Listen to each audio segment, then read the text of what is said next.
There was a gigantic terror attack in Paris, France on Friday night. 6 different locations were attacked, more or less simultaneously. At least 129 people are dead as of right now, although that number continues to change and grow because some people are injured and in the hospital. There are 352 people who were wounded.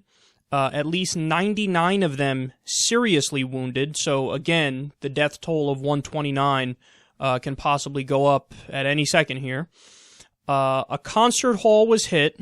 At least 2 restaurants were hit. There were also suicide bombers and gunmen at different locations, part of 3 separate terror groups that are all part of the bigger group, of course, of ISIS.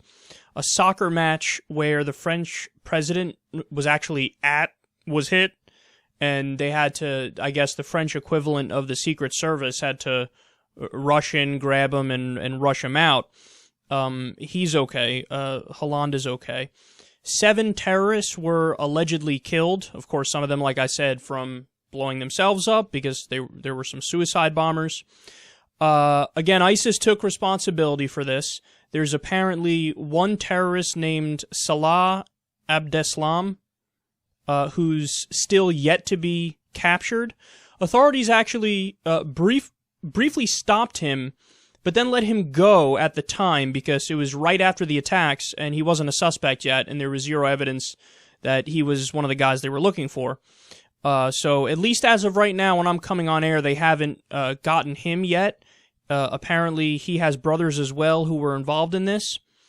CNN says the following, quote, 23 people are in custody and weapons, including a rocket launcher and IT equipment, have been seized after more than 150 police anti-terror raids were carried out in cities across France since Friday, said French Interior Minister Bernard, I'm going to butcher this, Cazeneuve. My ignorant American side comes out, as always. And he ordered, it says, who has ordered 104 people to be put under house arrest. So they're doing these raids, and some people have been ordered under house arrest. Now, the government of Iraq is claiming that ISIS leaders planned the attack in Syria, and they ordered the attacks, and apparently there were warnings from the government in Iraq. Turkey also said that they warned France twice about the attack, and they also warned France about another guy who is allegedly the mastermind behind the attacks.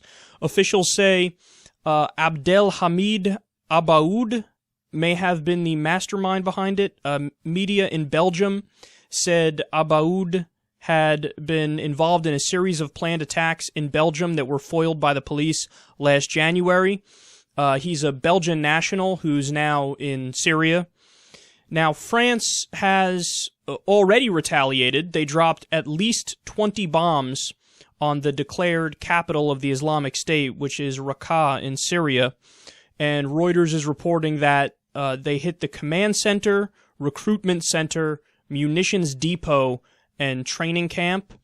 According to some activists on the ground there, no civilians have been killed, but also they say no ISIS members have been killed either.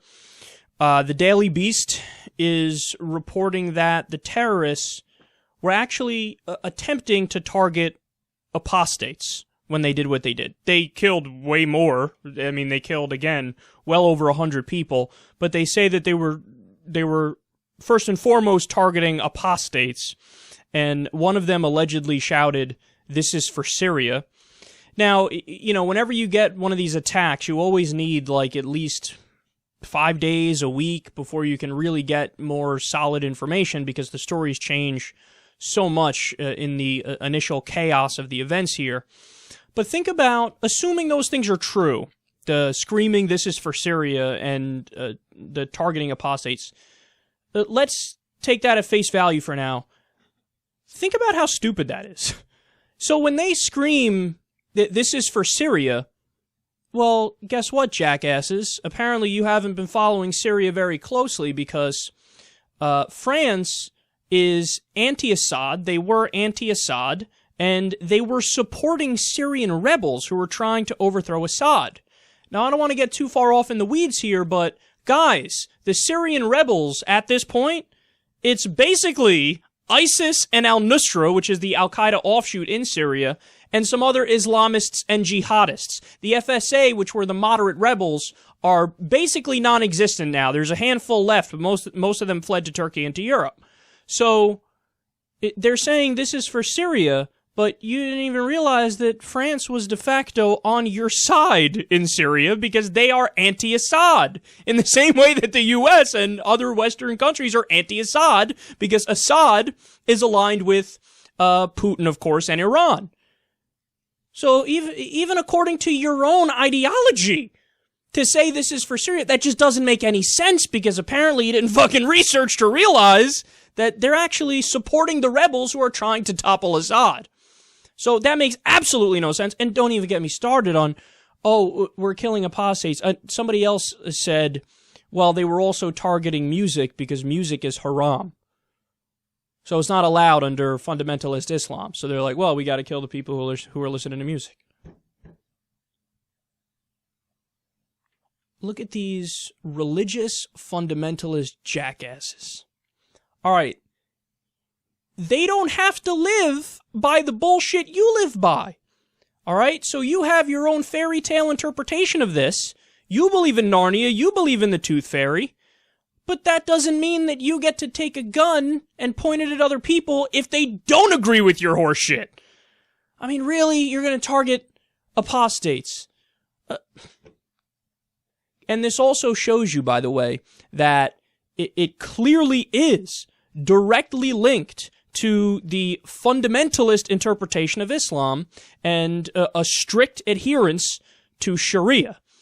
So understand, whenever it's always complex and complicated as to what exactly leads to these circumstances, but without that deeply religious ideology in place, they wouldn't have been pushed over the edge to do what they're doing here. And remember, guys, it's them telling us that that's why they're doing it. It's not us, putting it on them. I'm not reading into the situation.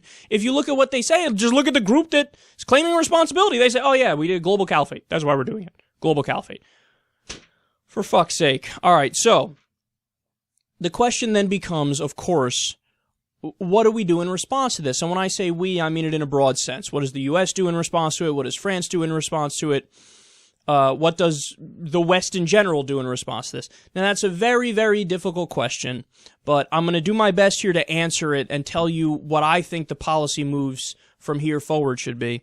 So first of all, the obvious, which is catch the culprits and the planners and bring them to justice. Okay, now again, as I said, France is already bombing Raqqa. I'm going to get to that in a second. But first and foremost, and they are on this, they're doing manhunts and everything and trying to gather as much information as possible. That one's easy, the one we all agree to. All right, catch the culprits, bring them to justice. Then the second thing is, and they're also doing this now, credit to them. I was kind of amazed that I saw the headlines about this, within 48 hours of the terrorist attack, but you should do the long-term strategy of destroy the oil fields of ISIS and destroy the supply lines.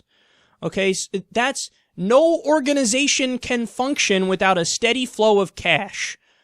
They're no different. They can't rise above that. They might believe in their fundamentalist religious ideology, but when push comes to shove, if you can't pay the guy who's supposed to be the Sharia officer going around the streets of Raqqa, he ain't gonna fucking do it. So you have to cut off their cash flow, and a practical way to do that is simply destroy the fucking oil fields that they have control of. Don't you, we're gonna wrestle it back and we're gonna have control of it. No, just fucking destroy them. Destroy them completely. To cut off their supply lines. And again, they're doing that. The third thing is, guys, you have to support the Kurds. Now, the Kurds have been consistent all along. They are, a bulwark in the region against ISIS. And, of course, some of our allies, like Turkey, for example, they're fighting the Kurds as the Kurds are fighting ISIS. So, they're questionable in this whole scenario as well. But the Kurds have been consistent all along. No flip-flopping, no bullshit, no going behind your back. So you have to support the Kurds. Now, it's up to you, what you think is the best way to go about that, whether it's just humanitarian aid or intelligence assistance, or some people would argue for arming them. However you deem it necessary, we have to do that. You have to support the Kurds. The fourth thing is, you need to have better relations with Iran and the Shia militias. Now, this is one where the Republicans are already coming out on the other side of this, and they're saying, no, let's blow up the Iran peace deal. That's the last thing you should want to do, because Iran is Shia. ISIS is fundamentalist Sunni. They want to wipe out the Shias. Again, that's one of their number one enemies. Okay, they view the Shias as heretics. They don't believe in true Islam, so let's kill them before we even get to the Western infidels. This is their ideology. So you have a natural ally. Why not, actually mend fences and work with them on this? Now, again, some people say, well, they're just as radical, but that's simply not true. If you listen to what ISIS says, they want a global caliphate. Whether or not they could get that is a separate question, but that's what they say they want. Whereas when you look at the Shias in Iran, yes, they have a fucked up theocracy there, but they don't have any goals beyond, a regionally contained situation, beyond a nationalistic goal. And in the same way, the Taliban is like that as well. The Taliban, while yes, they believe in Sharia and they believe in, in dominating the region, and they are a terrorist organization, their goals are more regional and nationalistic than a global caliphate. And that there's a fundamental difference there. You know that Iran, for all of their flaws, they're gonna be an ally in trying to destroy ISIS. So of course you should use this as an opportunity to mend fences with Iran and to get it so that we all agree on the enemy and we come together and we work in a united sense. All right, the next thing is we need to stop supporting the mythological so-called moderate Sunni force in Syria, because they ain't fucking there anymore. Obama recently stopped one of the programs that was meant to help these guys because it didn't fucking work. They said, all right, we need to train thousands of moderate Sunnis to topple Assad and fight ISIS. What happened? I'm not kidding. 4 people were trained by the U.S. 4 people. And then the people who were trained, the second they got into Syria, they handed over all their weapons to al-Nusra, who is the al-Qaeda affiliate in Syria. There are no more moderate rebels in Syria. I'm sorry to burst your bubble if you don't know the facts, but this is something that was reported a year and a half ago. The Daily Beast had an article saying, guys, they're not there anymore. The FSA has fled to Turkey and they fled to Europe. Now it's just ISIS and al-Nusra and other ragtag jihadist groups fighting Assad. So you have to stop trying to prop up a mythical third force there. And of course, that means de facto, apart from staying out of the region, if you should support Russia in their attacks against ISIS, because that's who they're bombing right now, and they're bombing other jihadists as well. And you should, although Assad's a bad guy, you don't want to do a repeat of Iraq. What happened in Iraq? We toppled the dictator and then something worse came out of the vacuum. Well, what's going to happen in Syria? You topple Assad, something worse is going to come out of the vacuum. It's a choice between the lesser of two evils in this scenario. And to say we want to topple Assad to create a vacuum and then we hope that whoever comes in that vacuum is going to be pro-America and pro-West, that's nonsense. It's not going to fucking happen. Stop dreaming. You're thinking like children if you believe that. And unfortunately, that's how Washington is thinking right now. All right, the next thing is, and I kind of alluded to it there, you have an opportunity to make up with Russia here. You have an opportunity to support their war on ISIS. Now, we've been saying all along, we've been at war, a so-called war on terror, for well over a decade now. And it's gotten worse since we've done it. So why not give somebody else a shot? Why not let Russia do it? Why not now? France wants to get involved for goddamn good reasons. So why not let them do it? And why not use this as an opportunity to sit down together and work things out and realize we have a common enemy who we can come together over? And there are some signs that that's already happening. There are some articles that say there's an agreement that's beginning to get crafted between Obama and Putin. They were talking at the recent G20 summit where, they're saying, okay, we got to do some sort of power sharing thing with Assad staying in power and then maybe getting some other force there to, tie up loose ends and create a more stable situation. So they're beginning to look like they're going down this road. But again, this is something that should have been done a long time ago. But now, perhaps with such an incredible terrorist attack that happened in France, people are realizing, oh shit, maybe Russia isn't our enemy. Maybe, we can work together against this. Okay, next. You need to threaten your economic relationship with the Saudis. And I say that because we know, as a matter of fact, that there are people within the Saudi government who are funding international jihad. They are funding Salafi Islam all around the world. That's the problem. That's the cancer. That's the virus. Okay? And we are dumping money on their lap because we're addicted to the oil. So you have to say, hey man, purge your government and purge the powers that be of all the people who are bad actors, who support ISIS and Al-Qaeda and other jihadist groups, or else. And that or else is we break up. Sorry, but our economic relationship is no longer here. Sorry, but you wanted help in Yemen? Well, we're out of helping you in Yemen. We're out of buying all your products. Now, I know this is a difficult thing to do because we're so intertwined economically, but you're going to have to start getting away from that sooner or later because even without this situation, climate change is enough where we know we can't be stuck on fossil fuels forever. We're going to have to go towards green technology, so it's an absolute necessity. All right, next. You should support France in their response so long as it's smart and targeted. So right now, like we said, they're bombing Raqqa. That happened very quickly after this incident. And the list of places they bombed so far, I haven't seen anything unacceptable. Again, they say there's 0 civilian casualties. If the news changes, of course, we'll report on that. But, I always say I'm a non-interventionist, and the only time I believe in force is for self-defense. Well, France just got attacked in the most egregious way possible. Do I think they should ground invade? No, because I don't think that'll work. I think it'll make the problem worse. But is France justified in responding by bombing the ISIS capital? And we're hearing that there's 0 civilian casualties? Well, yeah, why not? So support them, but you have to be smart about this, and you have to make sure that your attacks are targeted. Because if they're not targeted, then you're going to make the problem worse, and that's the last thing that all of us want. And there's also, by the way, just a side note here. Some people are saying the reason why ISIS is now lashing out against the West and trying to do these attacks in the West is that some of the areas they recently lost. The Kurds took back some places from them recently. They lost Kobani. So now the idea is, well, they're desperate because they lost on that front, so now they're attacking this way. I don't know if that's true, but that's food for thought. But either way, support France in their response as long as it's smart and targeted. All right, next. This is number 9 here, by the way, so you could tell I thought about this quite a bit and how to respond. Use special forces. Special forces work to get bin Laden. Special forces are the most highly trained people in the world. If anybody's going to get the job done in a precise way, it's them. Now, I'm not the kind of person who says skirt international law and use them whenever and wherever if you have the whim to use them. No. You have to abide by international law. You have to do the proper things with the proper oversight and go through Congress when necessary and get UN approval when necessary. All that stuff still stands. I don't believe in violating international law. But yes, use special forces for high-value targets. And that's a way where you can attack the problem in a pragmatic way and limit civilian casualties as much as possible. And I think if you do that, the world is going to be with you. So I think that's an important move as well. And then we have number 10 is rigorous immigration vetting. Now, this one, you're having a big fight between the left and the right now. There's Republican governors today are saying, we're gonna take in no Syrian refugees.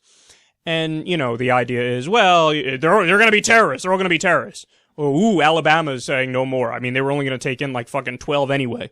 But, is there a legitimate concern there? Absolutely, there's a legitimate concern. It is true, or at least some of the preliminary evidence suggests that one of the guys that did this attack had a fake passport from Syria. We don't have all the information on that, but if we get more information, I'll make sure to report on it for you guys.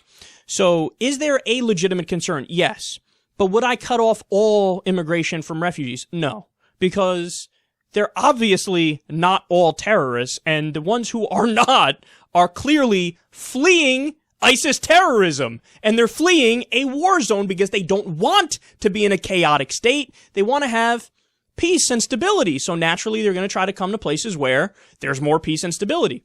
Now, I'm not one of those liberals who says, who's not pragmatic or practical about this, where they say, yeah, bro, let everybody in and don't, let them in first and then ask questions later. No, you have to do it in a smart way where you do rigorous vetting to make sure that there's no creepy stuff in anybody's past. Because even if 1% of the refugees are radicalized and might do something, bad, that's a huge number overall that are potentially really dangerous people. So you don't just go full progressive and let everybody in and, we'll get to it later where we do background checks and whatnot. No, you need to be rigorous up front. Some people have suggested you set up a system in Turkey. A lot of refugees are in Turkey right now and Lebanon. You set up a system there where there's a process by which you allow refugees in after a background check. Something like that I'd definitely be in favor of. I would not go full conservative and cut off all the refugees. I would not go full progressive and say, let them all in and then later we'll think about it. There's a middle ground there where we need to be rational about this, and I think that's the best way to go about it. Do rigorous immigration vetting. And then, number 11, and the final thing here is, and this is for the broader ideological war that's going on, you gotta focus on de-radicalization. Now, that's easier said than done, I understand that, but it's clear that there are multiple factors that lead a given terrorist to do what they do. Sometimes it's purely religious and ideological, sometimes it's not, sometimes it's based on revenge and retribution, and you fucked up my country, so I'm gonna go get you, and it's based on, having no opportunity and all hope is lost and living in extreme poverty and all this stuff. But in most cases, it's probably a mix. Okay, so you do have extreme poverty and you have no hope, but then that's also coupled with a radical ideology, a fundamentalist Islamic ideology of jihad. And what we need to do is try to win on both fronts. So, of course, we need to try to fix the scenario where people are growing up with no hope and they're living in poverty and they have no shot. And also, we need to fight that ideological battle, and we shouldn't be kneecapped when we try to do it. When somebody says, hey, there's a problem in Islamic ideology and we need to argue against that and say that's not acceptable in the modern age, no, we shouldn't immediately say that person's being Islamophobic. Well, what if they're just arguing against the ideas and the concepts of fundamentalist Islamic ideology? That's perfectly rational, and that's only exactly what people do all the time with Christianity. And in the case of Christianity, it was beaten over the head so much with the stick of enlightenment that eventually they're like, okay, all right, we gotta give up, we're coward in the corner, whatever, let the scientists take over, and let the democracy believers take over. Same thing, man, there's gotta be a movement towards secularism within Islam. The problem is not Islam. The problem is Islamism, which is political Islam, or jihad, which is, a violent means of trying to implement Sharia, which is political Islam. So again, on the de-radicalization front, we have to win in the war of ideas. And I know that this is not something like, somebody who's radicalized is going to listen to me now and go, he convinced me. But in the long run, if more people are pushing out these ideas, well, then we have a better chance of success. All right, and finally, let me leave you with this. I spoke to my friend who's a former Islamist about this because he has an interesting perspective to comment on it, being somebody who at one time was radicalized and now he's not. And I want to tell you some of the stuff that he said to me. He said, quote, "It now makes sense to defeat ISIS because they are a threat, but intelligently, not stupidly. I strongly oppose an invasion to get ISIS. That's what they want. They're not like the Taliban. The second there's an invasion, ISIS will be in the wind. Invasion will create huge new problems, will be a tool for ISIS to recruit, and all those ISIS people in the wind will terrorize the world to a level we've never seen. I like an all-Muslim and Shia-Sunni coalition of local forces, Saudi, Turkish, Iranian, to gather and go after ISIS. The West can support in non-combative ways, providing financial arms and humanitarian assistance, maybe with special ops to take care of high-value targets or missions. This is pretty much, as Bernie Sanders said, is for the soul of Islam to solve. I 100% agree. We shouldn't be stupid and do something to demonize all Muslims, like profiling all Muslims or surveillance in mosques or anything like that. Terrorists aren't stupid to fall for them, and it only pisses the average Muslims off, which is, again, what terrorists want. We shouldn't make the life of Muslims any more difficult than it already is and will become inevitably. When it comes to Islam itself, gloves are off. While we shouldn't piss off Muslims with bad and discriminating policies, we should make it clear that certain parts of Islam are problematic, and hiding from it or pretending they don't exist will not be enough. Hear, hear. So that's a very balanced approach here. As I've said before, guys, you know my stance on U.S. intervention. We've already been intervening for over a decade, and we made it worse. And furthermore, from a principled perspective, I think the only time the U.S. should use our force alone is when there's a direct threat of violence against us, and it's self-defense. So, given that that's the case, if the U.S. wants to support our allies in a variety of different ways, with intelligence and with, aid and stuff like that, and in some cases, like maybe with the Kurds arming, fine.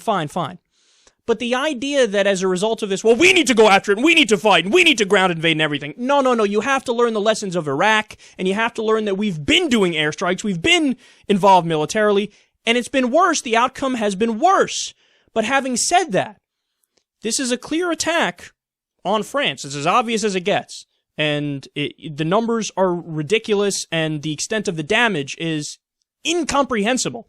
So, again, if France wants to be targeted and specific in getting more involved and going after ISIS, by all means, I support them 100%.